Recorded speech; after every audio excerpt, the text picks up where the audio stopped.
But if you stay, I'll make you a knight, like no knight has been, or will be again. I'll sail on your smile, I'll ride on your touch. Bonjour à tous, bienvenue dans cette petite vidéo que j'ai tenu à faire pour vous présenter un type de trading qui me tient particulièrement à cœur.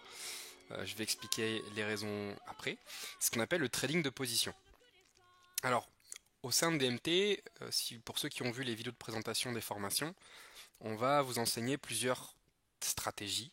On va vous enseigner le trading de position, le swing trading, que ce soit en suivi de tendance ou en contre-tendance, et du scalping, du trading range, etc.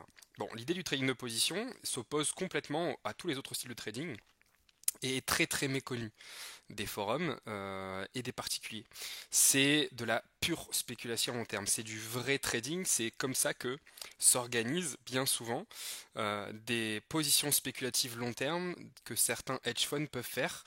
La dernière fois que j'en avais entendu parler, c'était quelque chose qui était avéré, c'était en 2010 sur l'euro, où beaucoup de hedge funds new-yorkais, ça avait fait un petit scandale, se réunissaient assez souvent dans des restaurants luxueux new-yorkais pour mettre en place justement les stratégies de short sur l'euro. Eurodoll, Euro-Yen, et ils faisaient du trading de position. Alors qu'est-ce que le trading de position? Alors je vais vite fait parler des avantages et des inconvénients, et puis après je vous expliquerai pourquoi. C'est un trading sans aucun stress. Ça ne nécessite que 10 à 15 minutes par jour. Donc que vous travaillez en journée ou pas, mais que vous vouliez être disposé de votre temps librement, c'est le trading parfait pour vous. Les gains peuvent être vraiment très conséquents. Il n'y a aucun risque de manipulation de marché ou de stop, puisqu'on va trader sur des unités de temps beaucoup plus longues. On ne va pas avoir également le bruit du marché. On ne va pas avoir l'impact du news sur nos positions. Il n'y a aucune année en négatif, ou en tout cas c'est très rare, et si c'est le cas, c'est vraiment la faute du trader, c'est limite s'il a fait exprès, et je vais expliquer pourquoi, même si bien évidemment il ne faut pas préjuger des résultats passés, mais vous allez voir ça tombe sous le sens. Alors bien évidemment il y a des inconvénients, ce serait malhonnête, d'une malhonnêteté intellectuelle de ma part de ne pas vous en parler. Les inconvénients, c'est que ça demande beaucoup de patience. Et c'est là l'inconvénient principal. Pourquoi? Parce que la plupart des traders, la plupart des élèves que l'on va avoir veulent un retour sur investissement rapide. Ils ont payé une formation, ils veulent rembourser leur formation assez rapidement. Ou ils ont appris une technique de trading, ils veulent en voir les fruits très rapidement. Le problème de ce type de trading, c'est que c'est un trading exponentiel. C'est-à-dire que les gains sont misérables au début, mais gigantesques si, et je vais expliquer pourquoi après, les tendances se poursuivent et deviennent longues. Donc ça peut demander beaucoup de patience. Je vais vous expliquer, les trois derniers trading de position que j'ai pris. Je vais vous les expliquer juste après. Vous allez voir que il y en a un qui a très bien fonctionné, qui m'a fait l'année. Par contre, il y en a deux autres qui n'ont pas fonctionné. On est très tributaire du marché, puisque pour que le trading de position fonctionne bien, il nous faut un marché en tendance, avec de belles tendances, et qui ne soient pas des tendances trop dégueulasses à trader. Donc à ce titre, par exemple, l'année 2013 n'était pas tip-top, même si c'était une bonne année. A contrario, les années comme 2012 ou cette année 2014 sont juste exceptionnelles, et c'est des années où on multiplie son capital par 3, 4, 5 très facilement, voire beaucoup plus, en fonction de son profil de risque, bien évidemment. L'autre inconvénient, c'est que comme je disais, donc ce sont des gains à moyen long terme, c'est-à-dire qu'on ne peut pas juger du bénéfice de ce genre de stratégie, de ce genre de trading à court terme. Et le problème, c'est quoi? C'est que lorsque un trader, lui, n'a pas de résultat à court terme, il va être enclin à changer sa stratégie, à modifier sa manière de penser, parce que il veut à tout prix que ça paye. Non, le trading de position demande beaucoup de patience. Donc là où est la principale difficulté et le principal problème de cette stratégie, c'est qu'il faut apprendre la patience. Il va falloir apprendre à être patient et apprendre, ça fait beaucoup de fois le mot patience, on a en patience pour voir vraiment les fruits de ces stratégies. Et comme les signaux au début peuvent être rares, j'ai expliqué, hein, ça se passe sur du journalier, du weekly, du mensuel.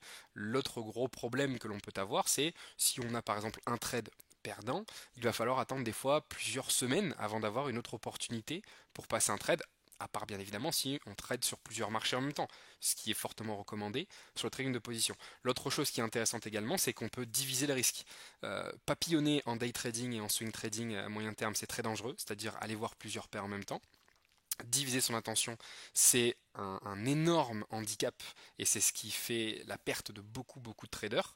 Par contre, papillonner en trading d'opposition, c'est extrêmement profitable puisque l'idée ici, ça va être de spéculer sur une devise en particulier.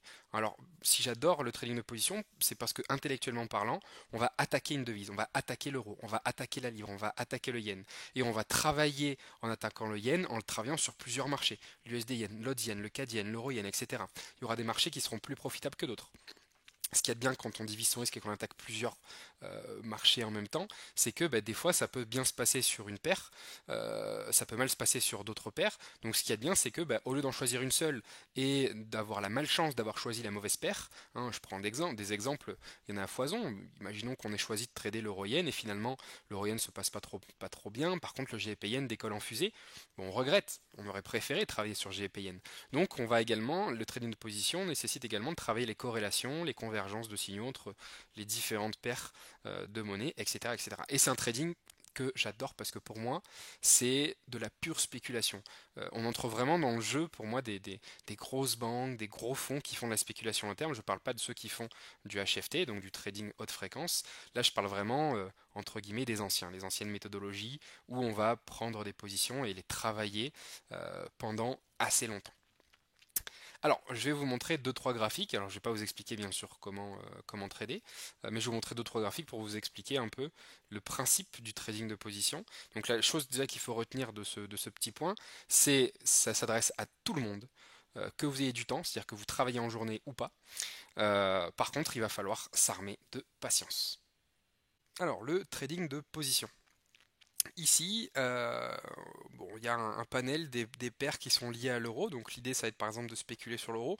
Bon, alors j'ai peut-être mal choisi mon terrain parce que en réalité, on a plus spéculé sur le dollar que sur l'euro. Donc il faudrait plutôt que j'affiche les paires liées au dollar. Mais bon, j'ai ouvert ma plateforme et c'est la première chose qui apparaissait. Donc ce qu'il faut retenir en fait, c'est que je prends l'exemple de l'euro. Donc nous, quand est-ce qu'on a commencé à trader l'euro? On a commencé très haut. Le trading de position commence toujours par des positions, ce qu'on appelle à la louche, c'est-à-dire des trades avec des très larges stops, pour justement essayer d'anticiper, enfin, pour anticiper très tôt justement et pour pouvoir avoir des flottants négatifs qui impactent très peu le capital. Donc nous en fait, l'eurodoll, on a commencé à le vendre à 1,3840 en avril dernier, le 28, c'était ici en avril dernier, et puis ensuite on a consolidé la position, donc on l'a renforcé à chaque fois qu'on a eu des opportunités en journalier. Alors tous ces trades, vous pouvez les vérifier, ils ont été postés en temps réel sur le compte Twitter que je possède, le compte personnel, où à chaque fois que je prends une position, je le mets sur Twitter. Alors je fais du trading de position en ce moment, ça fait à peu près 1 an et demi que je fais ça. Pourquoi? Parce que j'ai commencé à voyager beaucoup. Et du coup, quand on voyage beaucoup, on a beaucoup moins de temps. Et donc, pour faire de l'intraday, c'est beaucoup plus compliqué. Parce que pour faire de l'intraday, il faut être là tous les jours, tout le temps, pour ne pas louper les bonnes occasions. Le trading de position permet au contraire de maîtriser son temps et de gagner même des fois beaucoup plus que du simple swing trading ou du trading intraday. Alors l'idée, qu'est-ce que c'est? L'idée du trading de position, il faut voir ça comme une courbe exponentielle. On commence en fait avec une très petite exposition. Alors qu'est-ce que c'est l'exposition? L'exposition, c'est la taille de votre position sur un marché. Donc on prend une toute petite exposition au début, c'est-à-dire un risque vraiment minime. On va anticiper, en fait, on va essayer de prendre une position en pensant qu'il va y avoir une tendance haussière, une tendance baissière à plus ou moins moyen long terme. Donc c'est plutôt des tendances weekly, voire mensuelles.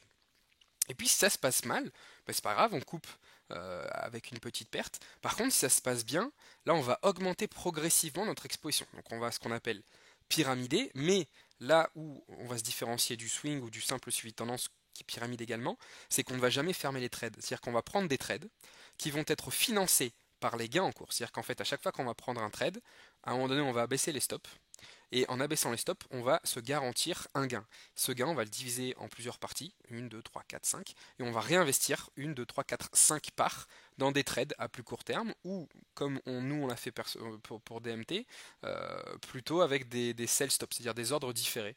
Hein, donc nous on avait mis par exemple, on avait fait les gorées, hein, on avait mis un ordre de vente tous les 25 pips, mais chaque ordre de vente était financé par les gains en cours. Donc si ça se passait mal, on ne pouvait pas perdre d'argent. Le trading de position, ce qui est bien, c'est qu'une fois que la machine est enclenchée, c'est un trading avec un risque nul, risque zéro, impossibilité de perdre. Le seul risque que vous courez, c'est le tout petit risque que vous prenez au début. Donc nous, par rapport à notre capital, bon, moi je risque jusqu'à 1000 euros, voire plus par trade. Donc par exemple, le tout premier trade, j'ai risqué beaucoup plus, j'ai risqué une toute petite somme, je risquais une centaine ou 200 euros, ce qui fait que si je perdais, c'est rien, 200 euros par rapport à mon risque normal qui est de 1000 voire 2000 euros, c'est pas grand chose. Donc on commence tout doucement avec, donc là l'exposition qu'on avait au tout début c'était 37 centimes du point, tellement que le stop loss était assez élevé. Donc c'est à dire qu'à chaque fois que l'euro dollar descendait ou montait, on gagnait ou on perdait 37 centimes par point. Bon, ensuite, quand on a eu des signaux vraiment baissiers, on a rajouté une position, donc là on a augmenté notre risque. Donc là, le risque global sur la position est passé à 1500 euros, c'est-à-dire qu'on a risqué 1500 euros j'ai risqué 1500 euros sur le premier trade. Et puis j'ai attendu. Et puis au bout d'un moment, le trade s'engage bien, donc risque maximal 1500 euros. Le trade s'engage très bien. Et on a commencé donc à descendre les stops et à pyramider, à réinvestir. Et l'idée ensuite, ça va être de gérer tous les trades avec une gestion parfaite des positions. Alors c'est assez technique puisque ça mélange trailing stop mais également hedging. Pourquoi? Parce que quel est le problème du trailing stop? Le trailing stop, pour ceux qui ne savent pas, c'est une stratégie, une technique, une tactique qui consiste à descendre le stop en fonction de l'évolution du mouvement. Le problème du trailing stop, c'est qu'on ne sait jamais vraiment où le mettre. Des fois, on le met beaucoup trop haut, ce qui fait que certes, on laisse le mouvement respirer, mais à contrario, si le trailing stop est touché, par rapport au gain maximal qui était en cours sur la position, on ne gagne pas grand-chose. Je vous donne un exemple.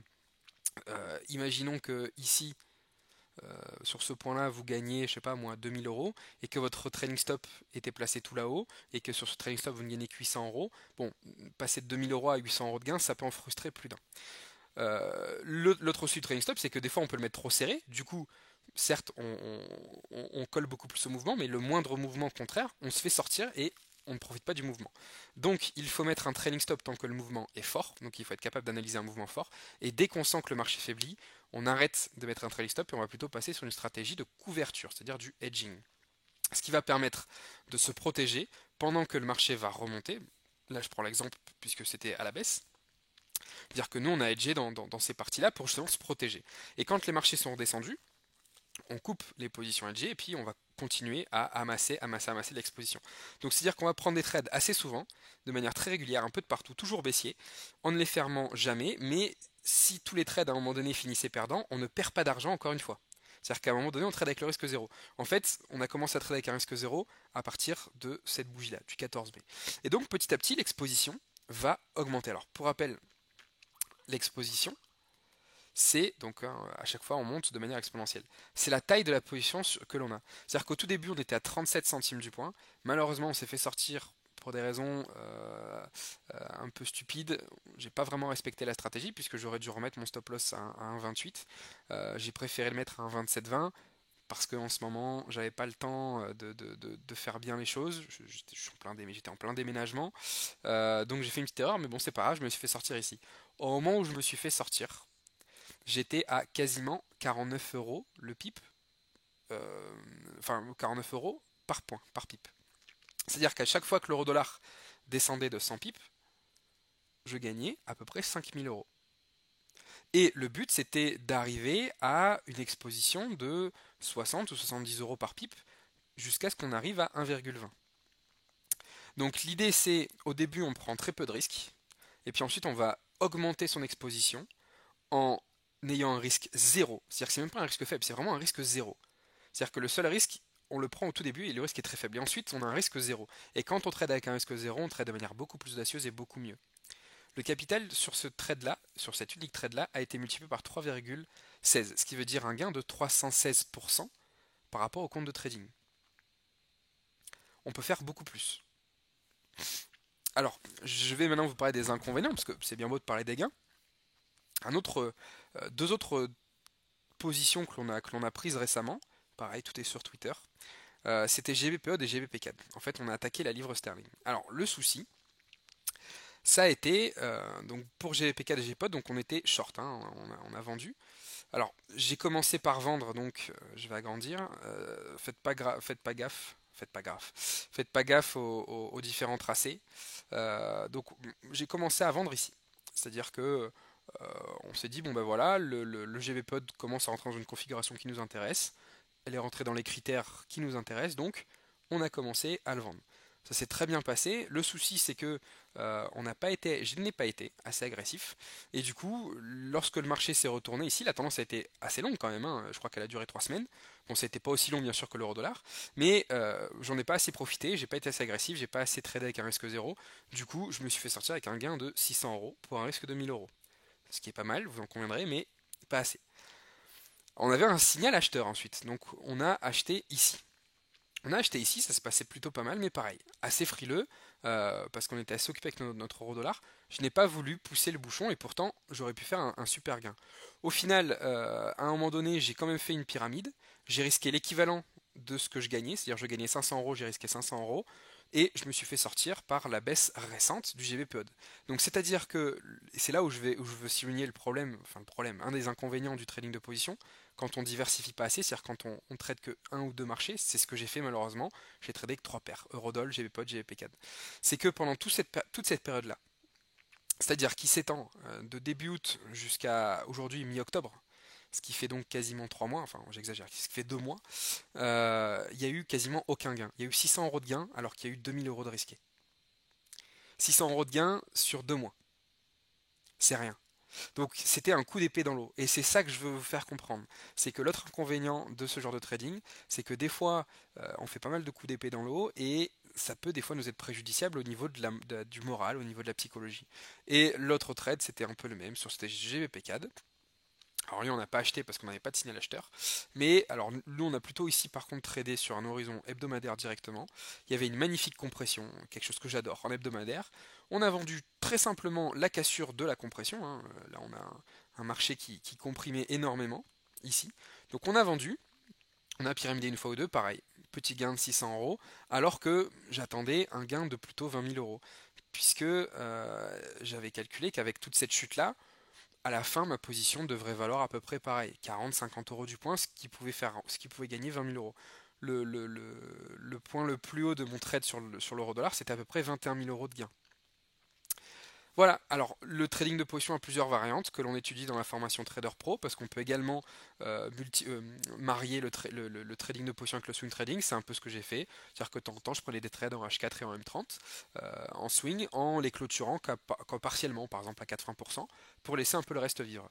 Donc ce qu'il faut retenir c'est que c'est un trading qui est extrêmement facile, sans stress, où on va suivre les tendances long terme, on va spéculer, on va faire de la vraie spéculation, du pur trading et surtout on va gagner beaucoup d'argent lorsque ça se passe bien. Et pourquoi est-ce que justement on est quasiment certain de finir l'année en gain? Alors je dis pas avec des gains énormes, mais on est certain de finir l'année en gain. C'est parce que quand on va trader des unités de temps assez élevées, le taux de réussite sur les unités de temps supérieurs, journalier, weekly, mensuel, est énorme. D'accord? On a un taux de réussite largement supérieur à 50%. Et à partir du moment où on a un taux de réussite supérieur à 50% et on a au minimum un payoff ratio de 1, on est positif à la fin de l'année. Je peux vous garantir que si vous faites les choses correctement, vous serez positif, vous ne perdrez pas d'argent. Et si vous faites les choses à la perfection, vous gagnerez beaucoup d'argent avec le trading de position. Je ne veux pas vous promettre des super gains, surtout qu'en ce moment, il y a la MF qui tape un peu dans tout le monde en disant qu'il faut arrêter de promettre les gains, etc. C'est quelque chose assez réel, vous pouvez vérifier sur mon Twitter, à chaque fois que j'ai pris un trade, je l'ai mis, les positions, je les ai expliquées, etc. On peut vraiment gagner beaucoup avec ce genre de trading de position, encore une fois, même si on travaille à côté, même si on n'a pas beaucoup de temps, ça ne nécessite que quelques minutes par jour. Voilà, j'espère que cette présentation du trading de position vous aura convaincu de tout l'intérêt que vous avez à opter pour ce genre de trading lorsque vous n'avez pas de temps ou lorsque vous avez du temps également. Et je finirai quand même par un tout petit peu de vie privée. C'est vraiment un type de trading que j'avais pratiqué il y a longtemps. J'avais commencé à faire du trading de position en 2009-2010 pour profiter des énormes tendances baissières sur l'euro. J'avais tenu une position pendant 4-5 mois sur le ROD, je me rappellerai tout le temps, c'est la première fois que je l'ai fait. Bon, c'était il y a longtemps, alors il faut que je charge les graphiques sur des plus longues unités de temps, enfin plus longues périodes. Voilà, c'était cette baisse-là, donc j'ai pas pris toute la baisse bien évidemment, mais j'ai capté une bonne partie de cette baisse-là. Alors d'ailleurs, pour l'anecdote, je me rappelle exactement de cette partie-là, donc ça c'est un dégazage de carry trade, première fois d'ailleurs que j'entendais parler de carry trading. Et donc, c'est le rod, hein, à la base, c'est une paire qui est un carry trade, enfin en tout cas surtout à l'époque. Là, il y avait un dégazage 1000 pips sur 2 jours. Bon, je m'étais fait sortir de mes positions à ce moment-là. Mais voilà, j'avais profité de cette grosse tendance en weekly. Ensuite, bon, je me suis plutôt orienté vers du swing trading, day trading. Et là, bah, vu que maintenant j'ai commencé à beaucoup voyager, à beaucoup bouger, il me fallait un type de trading qui était en adéquation par rapport à ça. Et bah, je l'ai trouvé dans le trading de position. Et ce qu'il y a de bien, c'est qu'il y a plein de variantes. Par exemple, un truc que j'adore faire, pour la petite anecdote sur GEPOD, la prise de position que j'avais prise sur GEPOD à la base, c'est parce que je voulais prendre un trade en journalier pour être sûr d'avoir un taux de réussite très élevé, me protéger assez rapidement et m'amuser à scalper le gain. C'est-à-dire que je voulais prendre un trade en journalier, descendre le stop 2 ou 3 jours après, et avec le gain que j'avais bloqué, je voulais aller à une terrasse de café, je m'étais acheté pour l'occasion un petit ordinateur, une tablette Surface, et je me suis dit, bah, je vais aller à une terrasse de café et je vais trader le gain qui est en cours. Et ça, c'est quelque chose que je fais assez souvent quand je suis en trading de position. C'est-à-dire que vous avez besoin bien sûr de plusieurs écrans pour avoir une situation confortable pour analyser. Mais une fois que les trades sont pris, pour les gérer, vous avez juste besoin d'un petit écran, même un téléphone suffit, j'exagère un peu. Et donc le suivi de mes positions, moi je les faisais aux terrasses des cafés. J'avais ma petite tablette Surface avec le petit clavier. J'allais dans les cafés des capitales européennes, parce que je bouge beaucoup et en général je me rends plutôt vers les capitales. Et en même temps que je visitais, en même temps que je profitais bah, des capitales, de l'ambiance d'une capitale, bah, je tradais ou je gérais mes positions, ou je faisais un article pour le blog qui racontait justement l'explication de comment se passait la position. Voilà, j'espère que je vous ai convaincu. Si vous avez des questions sur le trading de position, n'hésitez pas à nous appeler. Le trading de position est appris dans la formation Trading Trader Pro, pardon. C'est un des éléments centraux de la formation avec le swing et day trading suivi de position. Je vous dis à très bientôt sur les marchés et à très bientôt sur DM Trading.